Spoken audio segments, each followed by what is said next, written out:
lugar, quiero presentarles a mis compañeras Eugenia Bayona, Yosira Daza y Lina Mogollón. Nosotras trabajamos en la Agencia Nacional de Defensa Jurídica del Estado en la Dirección de Políticas y Estrategias y hacemos parte de un grupo de trabajo interno que lo hemos denominado LED. LED quiere decir lineamientos, estudios y documentos. No solo somos las cuatro, tenemos otros compañeros que pues por motivos de laborales no nos acompañan hoy, pero somos este grupo. ¿Quiénes somos nosotros? Somos abogados, nos dedicamos al estudio de los temas que les impactan a ustedes, nuestros clientes, que son las entidades públicas del orden nacional con sus distintas causas de litigiosidad, pero además de nosotros, que somos el grupo concreto LED que les comentaba, también tenemos en la Dirección de Política otros compañeros que tienen otras áreas de especialidad. Por ejemplo, tenemos economistas, tenemos politólogos y toda la producción intelectiva de análisis, tanto análisis económicos como análisis jurídicos, nos permiten llegar a ustedes con documentos o con temas como el que vamos a presentarles el día de hoy, que es el contrato realidad y el ciclo de defensa jurídica. Yo no sé si algunos de ustedes, o quizá la mayoría, o quizá ninguno, conozcan uno de los productos que tiene la agencia. Ustedes interrelacionan constantemente con la agencia y uno de los productos que tenemos y con los que queremos llegar a las distintas entidades es a través de los lineamientos. ¿Qué son los lineamientos? Los lineamientos son unas recomendaciones en los distintos ámbitos de impacto de la litigiosidad, tanto en temas de prevención como en temas de solución amistosa de conflictos, también de gerencia jurídica, de estrategias de defensa. Estos lineamientos, que uno de ellos es el del cual vamos a hablar el día de hoy, que es el de contrato realidad, solemos enviarlos a las distintas entidades. Quisiéramos, con la ayuda de ustedes, en un primer momento, antes de dar inicio a toda nuestra actividad, que nos regalen un poquito de información. Esta información sería diligenciada a través de una encuesta que les vamos a pasar. El diligenciamiento es completamente voluntario, no hay necesidad de que se identifiquen, pero sí nos gustaría que lo diligencien. ¿Por qué? Porque esto nos permite saber si nuestros productos, y en este caso en particular los lineamientos, son conocidos por ustedes, les llegan a ustedes, tienen alguna idea de cuáles son. Pueda que de pronto en algunas de sus entidades no hayan llegado este tipo de documentos, pero pueda que sí, y sí nos gustaría que por favor la diligencien, se tomen 5 minutos. ¿Qué vamos a hacer con esa información? Pues la vamos a analizar, a procesar y nos da una guía para saber cómo podemos llegar a ustedes de una mejor manera, en este caso a través de los lineamientos, pero pues en general a través de toda de nuestra producción intelectiva, como les mencionaba, cómo poder llegar a ustedes y que esta producción sea efectiva e impacte realmente en sus trabajos y en la reducción de la litigiosidad, que es el tema que nos convoca a todos en esta mañana y en general. Entonces, pues les pido el favor que la diligencien e iniciaremos.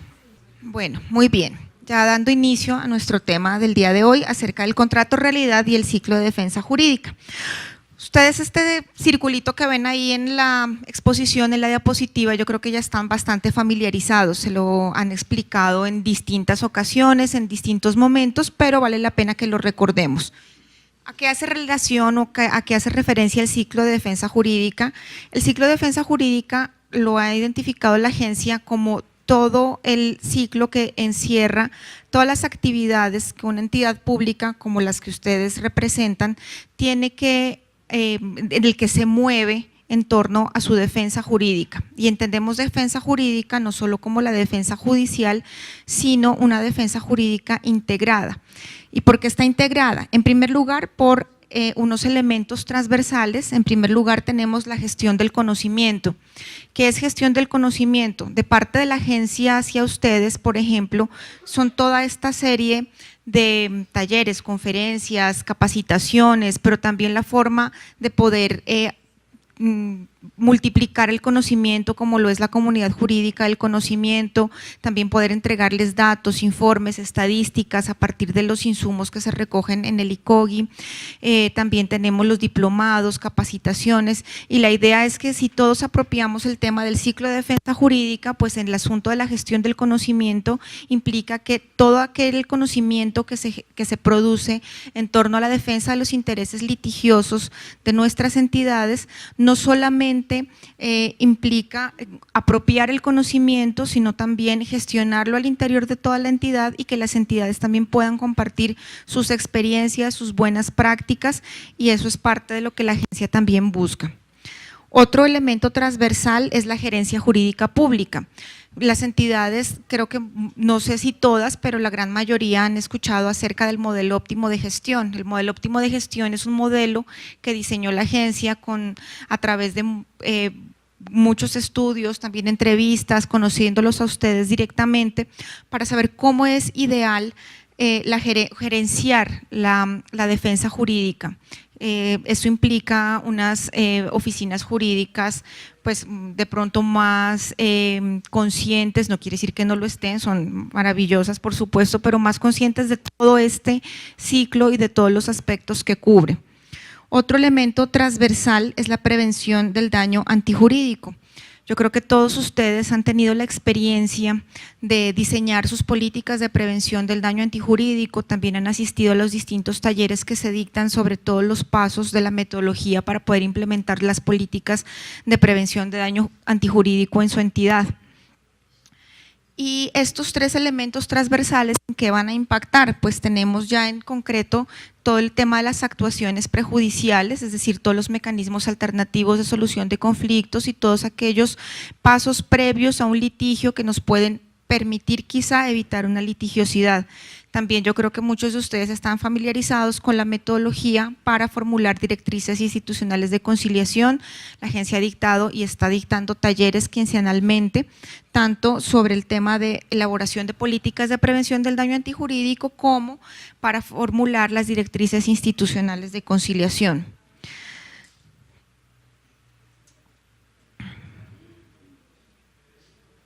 También otro elemento estratégico del ciclo de defensa jurídico, pues ya es en concreto la defensa judicial.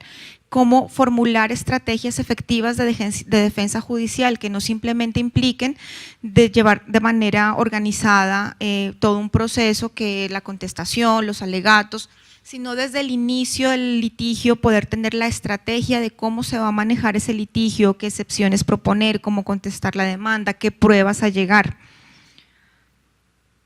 Una vez si hemos estado abocados a una sentencia judicial o si el litigio se ha resuelto a través de un mecanismo alternativo de solución de conflictos como la conciliación, también buscamos un pago efectivo, pronto, oportuno de las condenas o de las conciliaciones a las que hayamos llegado como entidades, porque como ustedes saben, muchas veces la mora en el pago, el no pago oportuno de nuestras sentencias o conciliaciones o laudos arbitrales, pues también les termina generando a las entidades unos intereses de mora que no solamente nos impactan como entidades en el sentido en que no tenemos o tenemos un costo adicional a la condena o a la conciliación, sino que además pues quienes son los receptores, los destinatarios de esa condena o conciliación, pues no van a encontrar sus derechos o sus intereses de manera resueltos de manera oportuna.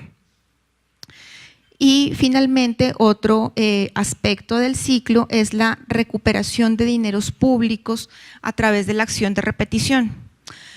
Cuando vemos todo ese ciclo nos podemos dar cuenta, y por qué lo denominamos ciclo, porque no fue una pirámide o un cuadrado. La prevención del daño antijurídico nos puede evitar que el ciclo inicie. Todas unas actividades de gerencia jurídica nos van a permitir gestionar de manera eficiente y de manera oportuna nuestra defensa jurídica en todos los aspectos del ciclo.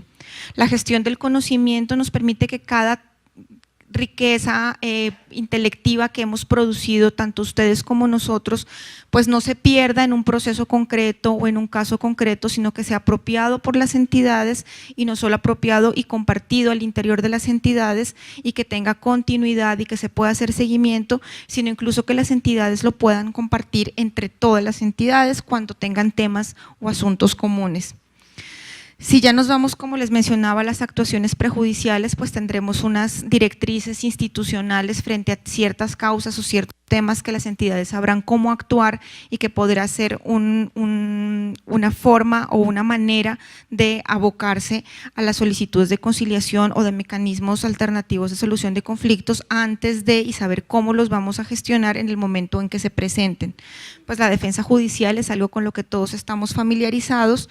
Como ya les mencionaba, un cumplimiento oportuno de sentencias y conciliaciones evitará mayores gastos para la entidad y redundará en una materialización oportuna de los derechos de los afectados, y pues también tendremos la necesidad, la intención, si ello es posible, de recuperar los dineros públicos a través de la acción de repetición.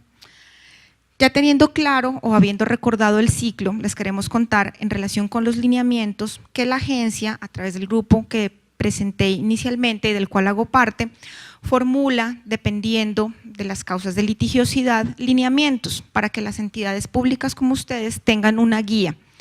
Nuestras normas de creación, en particular el decreto 4085 del 2011, indica que esos lineamientos son de obligatorio cumplimiento para las entidades públicas del orden nacional. ¿Qué pasa? Que si nosotros tenemos unos lineamientos, pues los lineamientos efectivamente no pueden ver la casuística particular, pero sí pueden ver la casuística de forma como a distancia, digamos, pudiendo dar unos tips, unas líneas muy generales sobre ciertas temáticas. Eso no quiere decir que las entidades, cuando tengan en sus manos el lineamiento, deban seguirlo a rajatabla. ¿Por qué? Porque cada particularidad, o sea, puede haber un tema general y unos tips o unos lineamientos frente al tema general, ya en lo particular, cada entidad, cada operador de cada entidad podrá mirar si el lineamiento le aplica, cómo le aplica y podrá tomar decisiones de gerencia jurídica para poder gestionarlo. Entonces, la obligatoriedad de los lineamientos radica en que en el momento en que podamos tener un lineamiento que impacte alguna de sus entidades o alguna de sus causas de litigiosidad, sea atendido, sea analizado, sea evaluado luego a cada caso concreto para saber cómo lo pueden, pues para que ustedes puedan gestionar cómo aplicarlo. Sin embargo, nosotros quisiéramos que ustedes conocieran cómo hacemos los lineamientos, es decir, los lineamientos no nos los sacamos de debajo de la manga, no es que un día nos levantemos así soñadores pensando, ay, ¿cómo voy a hacer para reducir, como en el caso concreto, las demandas o la litigiosidad o conciliar en asuntos de contrato realidad o repetir si a ello consideráramos que hay lugar? No, eso parte de un trabajo previo, un trabajo que adelanta el grupo que les presenté al principio junto con nuestros demás compañeros e incluso con el apoyo y con la interacción de ustedes como entidades públicas.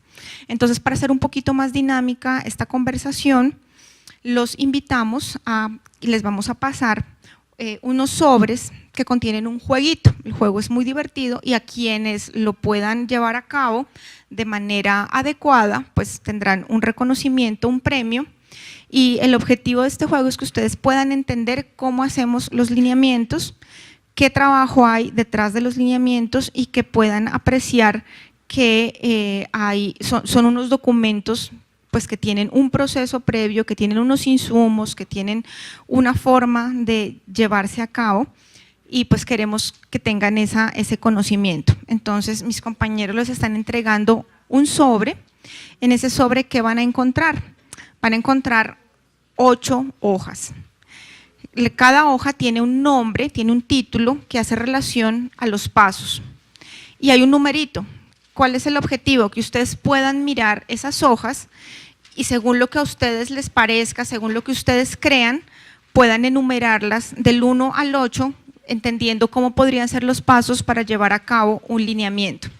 Una vez los tengan enumerados del 1 al 8, como crean ustedes que son los pasos para elaborar el lineamiento, también tenemos 35 papelitos chiquitos con unos pasos muy concretos que los invitamos a que los organicen y a que los ubiquen dentro de cada uno de los papeles grandes.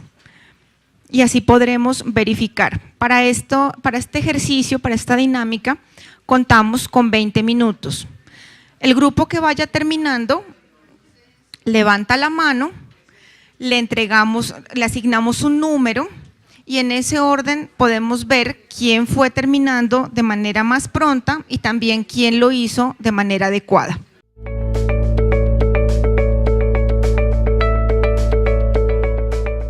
La ventaja que tiene este lineamiento, por decirlo de esta manera, es que es un eje transversal de todas las entidades públicas. Luego puede tener un mayor impacto al momento de gestionar la defensa jurídica o gestionar incluso la contratación en la entidad. Siguiendo un poco los pasos de cómo se hacen los lineamientos, pues la primera pregunta que nos hicimos nosotros es, bueno, ¿cuántas demandas existen de contrato realidad? O sea, ¿cuántas demandas creen que tiene el Estado en relación con la causa de configuración de contrato realidad? En comparación con el resto de las demandas que tiene el Estado.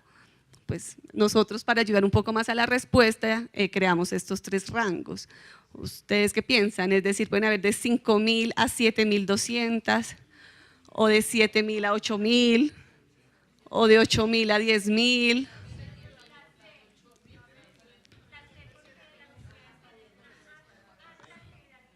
En materia de esto.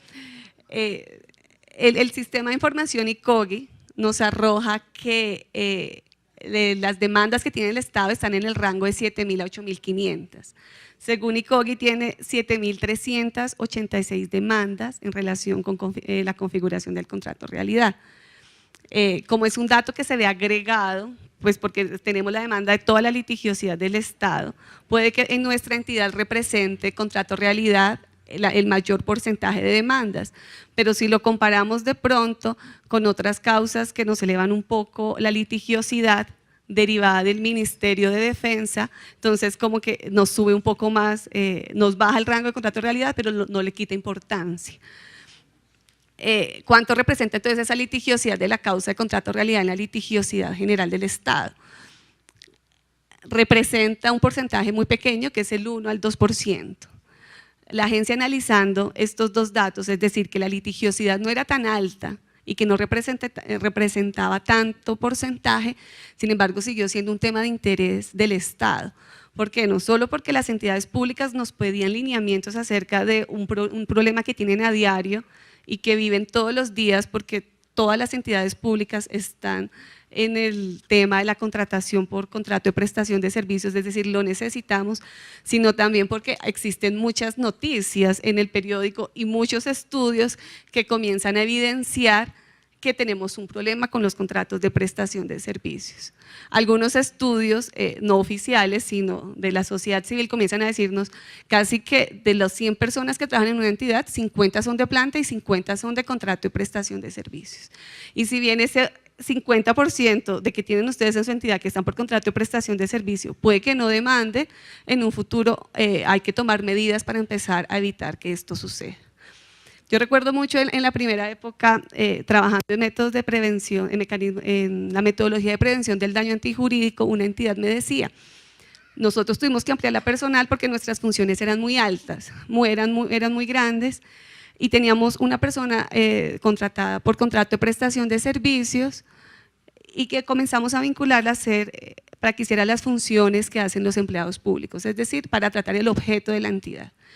Y ya se hizo tan imprescindible que luego abrieron la planta de personal y la nombramos, que en términos de gerencia jurídica pues es lo más eficiente, es decir, si traigo otra persona que vaya a tener la curva de aprendizaje, pues es un riesgo muy alto para la entidad cuando ya tengo a alguien que conoce. Sin embargo, contaba, yo no sé qué hacer si seguir haciendo eso, porque esas mismas personas que vinculamos nos comenzaron a demandar por contrato de prestación de servicios. Entonces le hicimos varios contratos por 5 o 6 años, la nombramos en planta y ya tiene todo pues varios indicios para empezar a hacer esto. Con base en todas estas historias y la problemática de eso, entonces es un problema que se evidencia y que fue muy importante para la agencia. La agencia no solo analiza lo más alto, costoso, ni las mayores cuantías, sino las cosas prácticas, los problemas prácticos y de día a día que necesitan las entidades públicas. Y con base en eso empezamos a hacer lineamiento de contrato realidad. Como ustedes conocen, El tema de contrato de realidad es transversal, es un tema que lo tratan las 3 jurisdicciones, las 3 cabezas de jurisdicción. Como en principio nosotros analizamos las sentencias de última instancia o las sentencias de las altas cortes, para analizar ese lineamiento analizamos las 3 cortes, analizamos la Corte Constitucional pues por sus sentencias de constitucionalidad y tutela, analizamos el Consejo de Estado, que es donde tenemos nuestra mayor parte de litigiosidad cuando alguna persona vinculada por contrato de prestación nos pide que sea reconocida como un empleado público, y también analizamos la Corte Suprema de Justicia, porque también hay entidades públicas que tienen vinculadas personas por medio de contrato laboral, pero también pueden configurar, querer ser un trabajador oficial. Luego las 3 corporaciones nos iban a dar como indicios de qué era lo que sucedía en materia de configuración de contrato de realidad.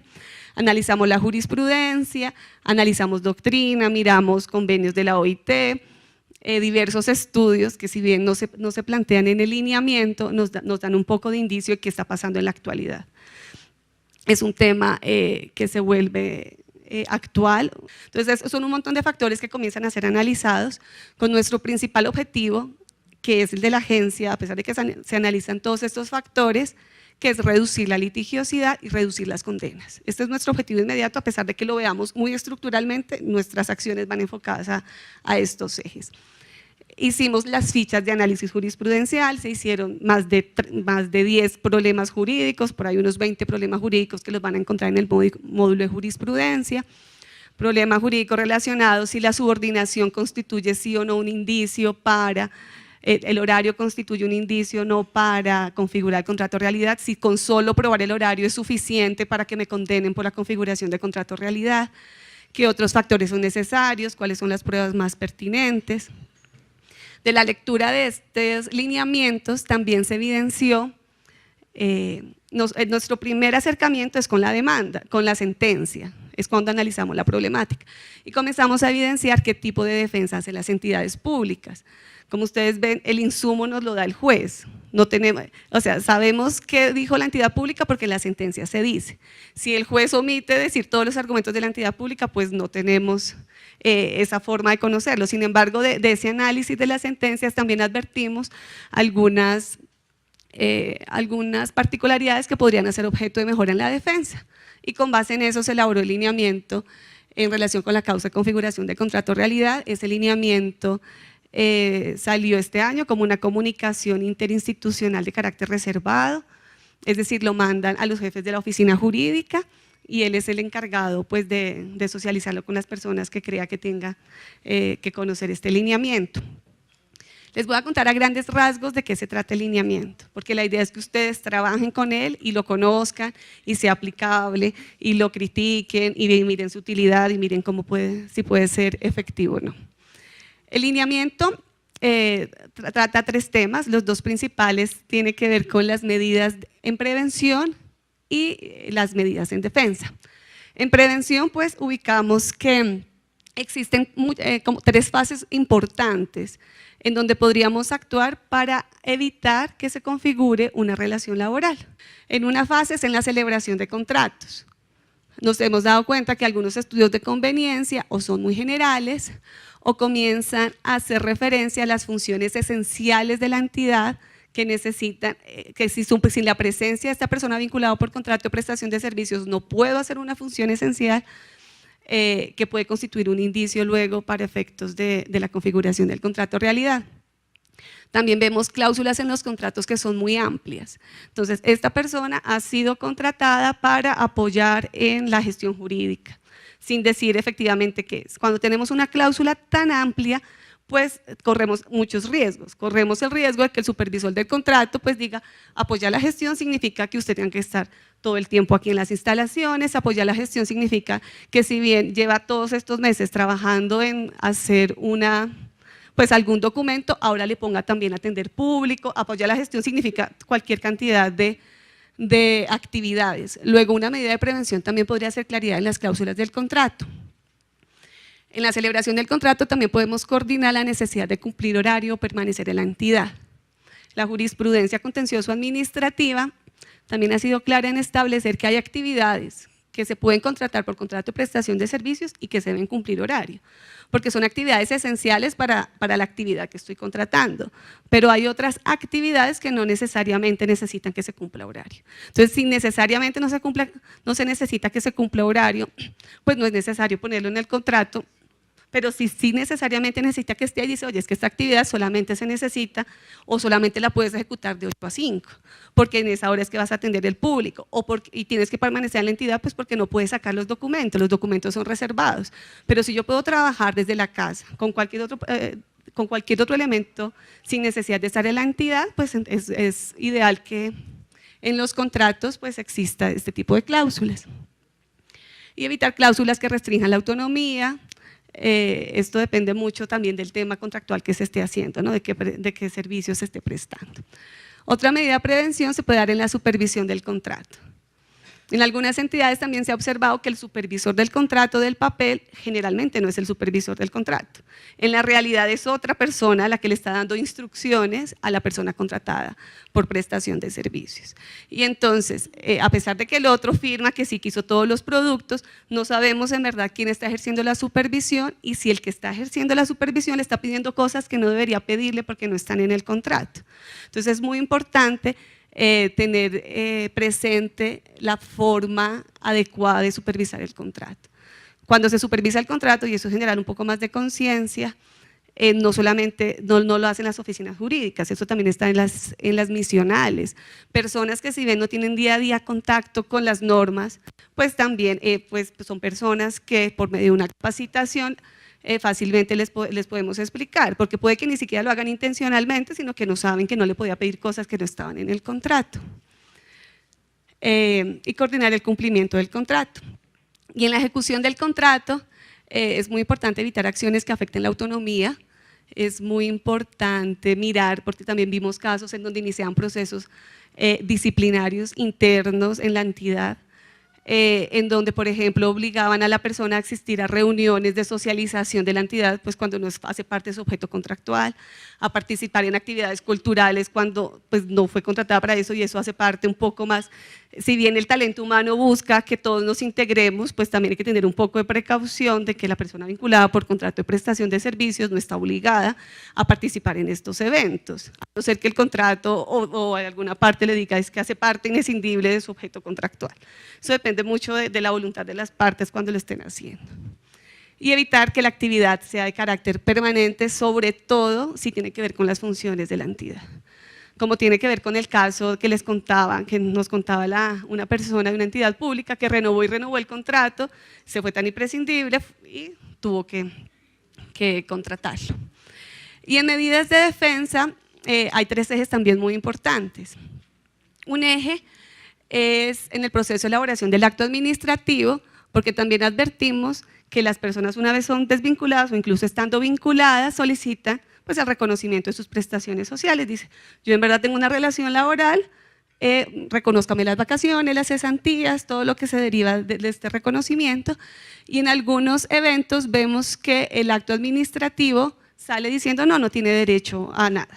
Hay que mirar qué tanto vamos a responder o qué tanto no vamos a responder en este acto administrativo. Esto depende de todos los casos concretos, porque nos dimos cuenta, por ejemplo, en el Consejo de Estado, que teníamos un acto administrativo que decía que no, teníamos una defensa que no se había hecho, es decir, no teníamos defensa. Entonces el juez decidió empezar a liquidar el contrato con base en, miró las funciones de una persona que hacía similar, entonces digamos que era un asesor que ganaba mucho más de lo que decía en el contrato de prestación de servicios y liquidó de esta forma. Entonces había que mirar de como que es lo más adecuado para la entidad. Es decir, si el contratista ganaba, por ejemplo, unos 2 millones, hacía las funciones de uno que ganaba 4. En la defensa yo no digo, pues respondo el acto administrativo de manera tan amplia o no ejerzo ninguna defensa. Entonces, luego pues el juez, el único insumo que tiene son los 4 millones y comienza a liquidar todas las prestaciones con esto. La jurisprudencia, como ustedes se van a dar cuenta, cuando accedan al modelo de jurisprudencia, existen muchas argumentaciones que permiten poder inferir que la liquidación se haga por lo menos con los 2 millones de pesos y no con los 4, que eso también significa un poco de ahorro para la entidad. Entonces es como mirar todo el problema de manera transversal. tener presente las diferencias de jurisdicción y las presunciones que son diferentes tanto en la jurisdicción laboral ordinaria como en la jurisdicción contenciosa, alegar pruebas pertinentes y suficientes. Era muy común ver en las sentencias que solamente allegaban como prueba el contrato de prestación de servicios. Entonces, allegando solo este contrato de prestación de servicios, el juez nos decía, pues tienen que darse cuenta que eso se trata de un contrato realidad, de lo que sucede día a día. Si bien la prueba me puede decir algo, esta prueba no es suficiente. Necesito también otro tipo de pruebas que me permita inferir si sí o no se configuraban los elementos de la relación laboral. En especial, pues el elemento de la subordinación, que es como casi el eje transversal de todo, del contrato realidad. Evaluar la idoneidad de los testigos, que iba a rendir testimonio de otra persona también vinculada por contrato de prestación de servicios y que también había demandado el Estado. Entonces es también tener un poco de mirar, bueno, quién es esta persona, a quién voy a llamar yo como testigo, ellos a quién están llamando y de esta manera desarrollar esto. Sí. Nos pregunta Gloria que hay un momento en donde la subordinación y la supervisión pueden confundirse, ¿cierto? Entonces dice, ¿cómo hago para que no suceda esto?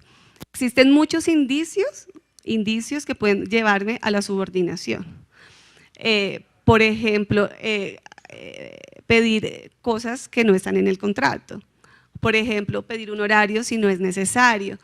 Por ejemplo, el tema de evaluar la calidad de los productos, el tema de mirar si el producto que está entregando está mal o bien y tengo que corregirlo, eso hace parte de la naturaleza del contrato de prestación de servicios. Porque no es un control de calidad, es un control del producto que yo le estoy haciendo. Luego eso hace parte de lo que está allí y si tiene que corregirlo en el sentido de que no es la expectativa que teníamos, hay que acomodar esto de esta forma, eso no constituye un indicio de subordinación, constituye un como control del contrato de prestación de servicios, del objeto contractual. Otro tema que podemos ver es, podemos alegar pues el tabú que siempre existe, que el horario por sí solo no constituye subordinación.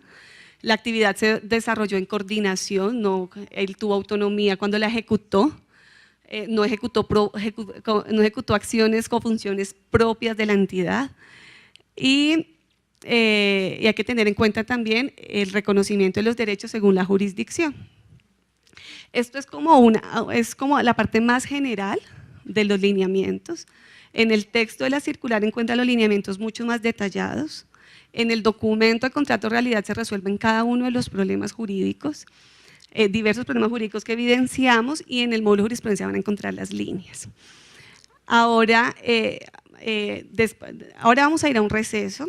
Después del receso vamos a ver ya en detalle el lineamiento, pero como la idea es aplicar el lineamiento, no que les contemos el lineamiento, sino que ustedes en verdad vean la utilidad del mismo, es que ustedes trabajen en el lineamiento y resuelvan como un caso hipotético que tienen, para efectos de mirar si les es útil en la vida diaria de ustedes. Cuando la agencia hace los lineamientos, hacemos los lineamientos en el marco de todo el sistema jurídico. Luego, si existen elementos para declarar el contrato realidad y para reconocer las prestaciones sociales a los que tienen derecho las personas, hay que hacerlo. Es decir, se parte del supuesto de que el artículo 53 de la Constitución Política dice que si se efectúa una relación laboral, cuando no existe una vinculación laboral oficial, sino un contrato de prestación de servicios, la consecuencia es que vamos a reconocer las prestaciones sociales de esto. Se parte de ese supuesto. Los lineamientos buscan prevenir el daño, es decir, tomar acciones antes para que no se nos configure el contrato realidad. Y cuando alguien nos demande por contrato realidad, el lineamiento tiene como unos ejes de análisis que nos permitan ver si es la forma de ejercer la defensa de la manera más adecuada, mirando todos los elementos que nos ofrece el ordenamiento jurídico para poder ejercer la defensa de manera adecuada. Ese es el objetivo del lineamiento. ¿Qué se busca entonces?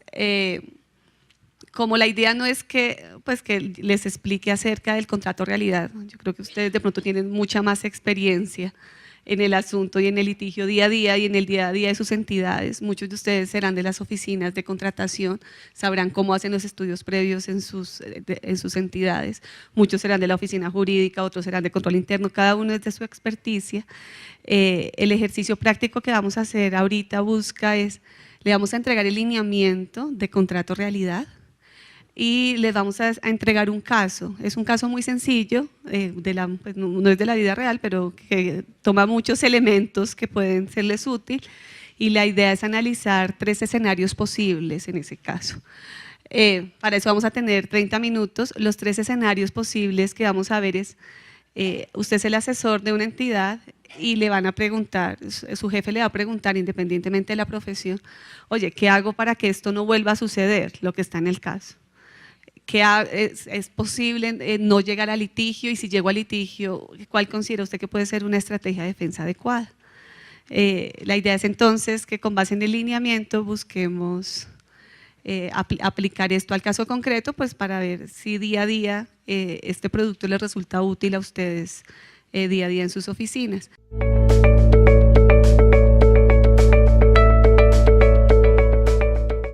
Bueno, ya concluyó el tiempo de trabajo sobre los lineamientos.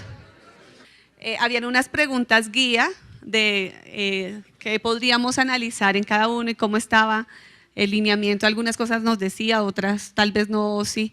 Entonces la idea es que la respondamos entre todos. Acá no hay una respuesta pues 100% verdadera o falsa, pues porque finalmente estamos en el mundo jurídico y como uno puede decir una cosa, también puede suceder otra. Entonces no van a ver las opciones correctas o incorrectas del primer ejercicio, sino que entre todos vamos a construirlo. Entonces, la primera pregunta es si ocurrió alguna situación en la celebración o en la supervisión del contrato. ¿Quién quiere participar o alguien quiere alzar la mano? En relación con el desarrollo del primer punto, en cuanto a la situación que pudo suceder y para que no se repita, dentro de la situación irregular que observamos en el caso planteado, está en que el objeto contractual que se especificó en el contrato tenía que ver con el manejo de una organización de archivo documental, exactamente. Y en ese caso, en el momento que se hizo el estudio de necesidad y conveniencia, no se tuvo en cuenta la experticia que tenía la persona a contratar. En este caso, era experto en resolución de conflictos y de pronto no solamente la entidad necesitaba que se organizaran las carpetas o los expedientes, sino que adicionalmente tenía un cúmulo de solicitudes represadas que necesitaban de los conocimientos de una persona experta en el manejo ambiental. Vale, muchas gracias. ¿Alguna otra idea? Se está al momento en que se hace esa designación de nuevas obligaciones, no funciones, obligaciones, se está desnaturalizando el contrato inicial. Por lo tanto, no hay esa legalidad como tal del contrato. La persona sigue desarrollando sus actividades. Otro error es que se dice que se va a adicionar, yo puedo adicionar un contrato tanto en tiempo como en dinero, se prorroga por 6 meses más. Entonces la pregunta es, ¿sin dinero? O sea, la designación del supervisor para mí no fue la indicada. Primero, porque él fue contratado para organizar expedientes y archivos, ¿cierto? El hecho de que sea el jefe de la expedición de licencias, el supervisor me parece tenaz. ¿Por qué? Porque es que las normas de archivo regularmente en las entidades hay una dependencia que se llama jefe de archivo y ellos son los que llevan todas las directrices, las capacitaciones y los lineamientos necesarios para cumplir ciertas actividades del archivo. Entonces él terminó pidiéndole permiso e informándole al señor sobre todas las reuniones y actividades para expedir las licencias, cuando ese no fue el objeto de su contratación. Muchas gracias. El ejercicio entonces fue hecho adrede, es decir, para poder evidenciar esta problemática.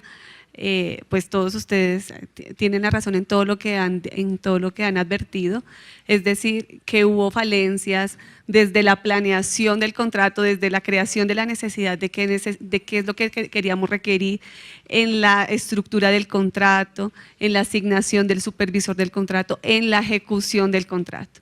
O sea, la idea precisamente está en advertir los errores y en mirar cómo los podemos solucionar. La forma como lo podemos solucionar depende también mucho de todas las entidades públicas, ¿no? Para algunos es más fácil de pronto modificar los procesos y procedimientos, crear un riesgo, otros se pueden valer de otro tipo de mecanismos. Esto tiene una estrecha relación con las políticas de prevención del daño antijurídico que impulsa también la agencia, es decir, al advertir esto, entonces digamos, vamos a capacitar a los supervisores, vamos a incluir tal cláusula en los contratos para que estas medidas no se puedan volver a repetir. Vamos a incluir la cláusula del plan de trabajo, diferentes medidas que podemos hacer para evitar que esto vuelva a suceder. En la circular y en los lineamientos se dan muchas de estas ideas para tener en cuenta en la ejecución antes para que no vuelva a suceder este tema. La segunda pregunta está relacionada con si es posible evitar el litigio. Es decir, se trata de un asunto que puede resolverse sin necesidad de acudir a un juez, es decir, pues en otros términos, es un asunto que pronto pueda yo transar antes, pueda conciliar antes.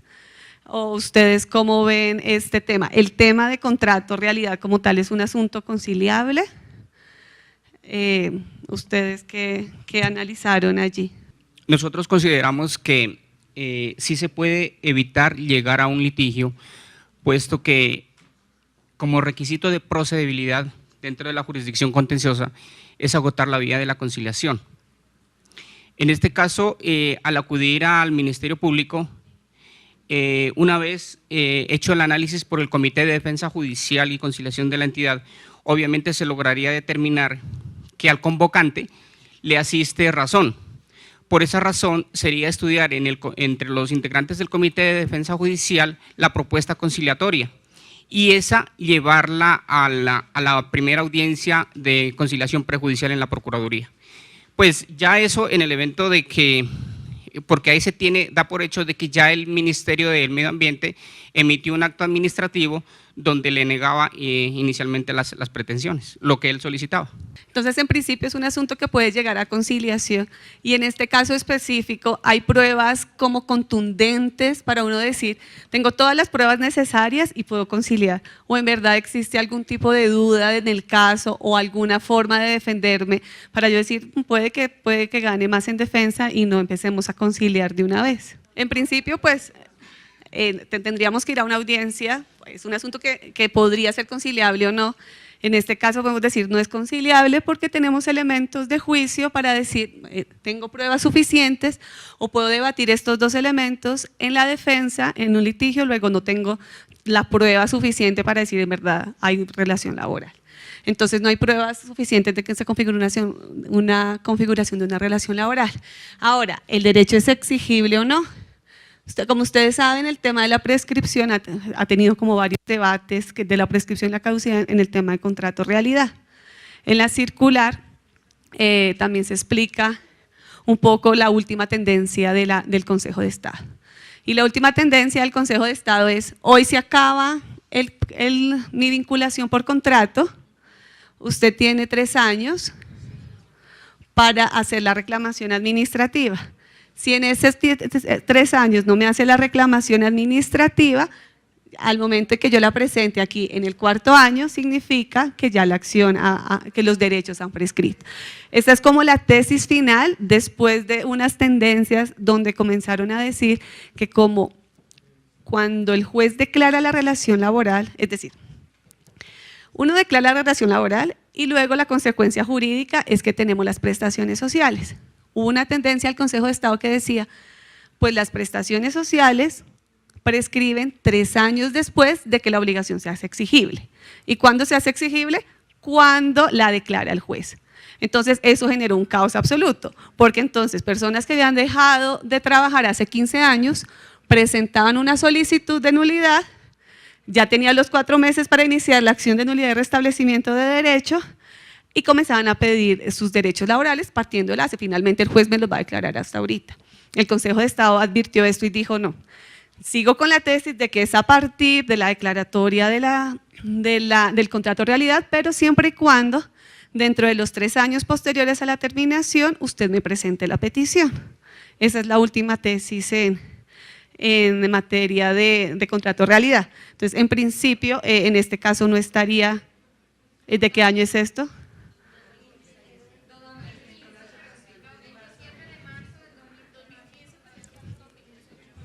Ajá, el 27 de marzo del 2015, tenía hasta marzo del 2018 y nos presentó la solicitud en noviembre. ¿Cuándo presentó la solicitud? La petición diciendo.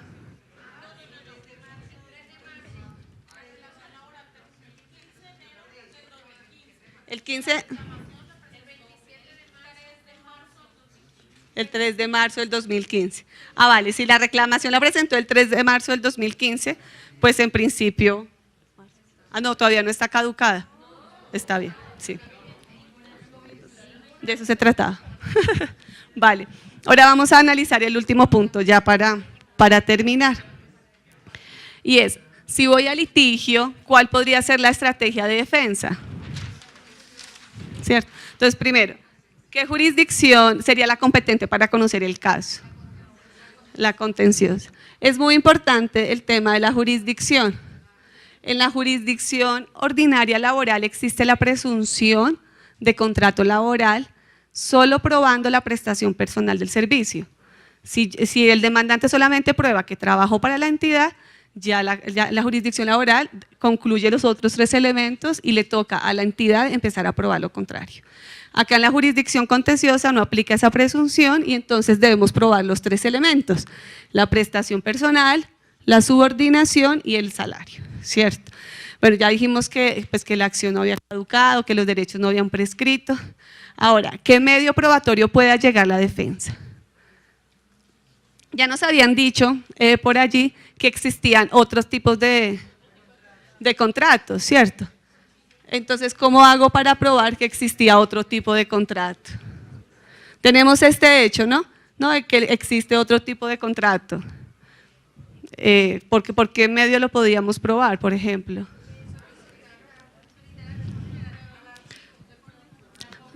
Uno puede solicitar la copia del contrato. Ajá, mira, en el SOECOP, entonces puede hacer una prueba documental. O también sabemos que allá le preguntaron que él le contó esa situación a alguna amiga, si sabemos. Ah, no, eso no se lo contó a una amiga, solamente sabíamos que tenía otro tipo de contrato. Entonces ya sabemos que si usted tiene otro tipo de contrato y está trabajando para mi entidad, pues el elemento de la subordinación comienza a diluirse, porque usted no era que estuviera todo el tiempo atado a lo que yo dijera, usted podía hacer lo que quisiera en su autonomía. ¿Qué otro medio probatorio podría pedir yo para probar otro elemento? Por ejemplo, ¿recuerdan el hecho en el que el señor le contó a una compañera que había tenido que subcontratar? Que iba a subcontratar pues porque no alcanzaba a hacerlo de la licencia, ¿cierto? Entonces, si él me dice que él subcontrató a alguien, exacto, no hay una prestación personal. Entonces, tenemos otra persona, tenemos precisamente otro tipo de indicio que vamos a empezar a desvirtuar cada uno de estos elementos.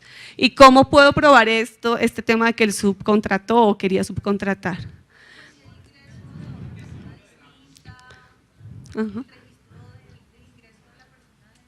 El registro de una persona a la entidad, como varios elementos así que podrían ser probados tal vez por medio de un testimonio, ¿cierto? Sabemos ahí que él hablaba con una compañera de planta, de pronto la persona de planta puede ser un poco más imparcial que otro compañero que esté vinculado por prestación de servicios.